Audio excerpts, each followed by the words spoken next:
नमस्कार दोस्तों, कैसे हैं आप। भगवान कृष्ण कहते हैं गाय समस्त संसार की माँ है। जिस घर में गाय होती है उस घर के सारे वास्तु दोष समाप्त हो जाते हैं।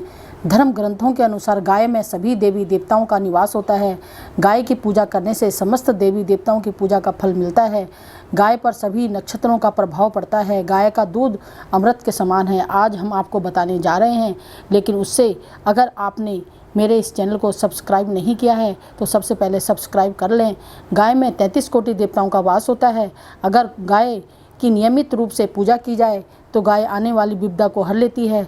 कोई भी संकट उस इंसान को छू नहीं पाता। गाय हर मनोकामना को पूर्ण करने वाली है। कहा जाता है सूर्यास्त के बाद जब गौ माता वन से वापस लौटती हैं तो उसके खुरों से जो धूल उड़ती है उससे मनुष्य के सभी पाप धुल जाते हैं। अगर कोई व्यक्ति पढ़ने में कमज़ोर है, मानसिक तौर से परेशान है तो उस व्यक्ति को हरा चारा गाय को जरूर खिलाना चाहिए। बुध ग्रह की दशा ठीक हो जाती है। गाय का दान अत्यंत ही फलदायी माना जाता है। अगर नौ ग्रह की शांति करवानी है या शनि ग्रह की दशा ठीक करनी है तो एक काली गाय का दान अवश्य ही करें।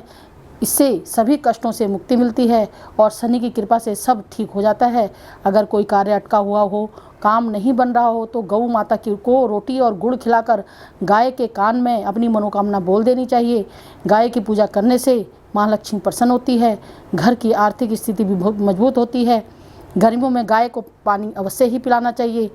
इससे शरीर के सारे रोगों से मुक्ति मिलती है। अगर पितृदोष दूर करना चाहते हैं तो अमावस्या के दिन गाय को रोटी गुड़ चारा अवश्य ही खिलाएं।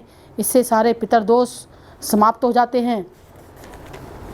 अगर बच्चे कहना नहीं मानते, कहने से बाहर हैं, वह स्वभाव क्रोधी है और बात बात पर गुस्सा हो जाते हैं तो किसी दिन द्वार पे आई गौ माता को उनके हाथ से भोजन अवश्य ही खिलाएं। गौ माता के ऊपर एक उभरा हुआ कुबड़ होता है।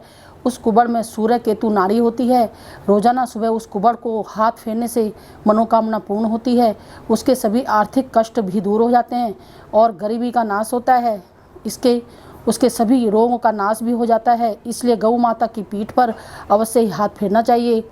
गौ माता का पंचगव्य लेने से असाध्य रोग भी दूर हो जाता है। गौ माता के गोबर में लक्ष्मी जी का वास होता है और गौ माता के मूत्र में गंगा जी का वास होता है। हाथ में गुड़ रखकर गौ माता को चटाने से हाथों की सोई रेखा भी खुल जाती है, भाग्य उदय हो जाता है। यह है महा उपाय। उम्मीद करती हूँ कि इन उपायों को करके आप पुण्यतः लाभ उठाएंगे। धन्यवाद।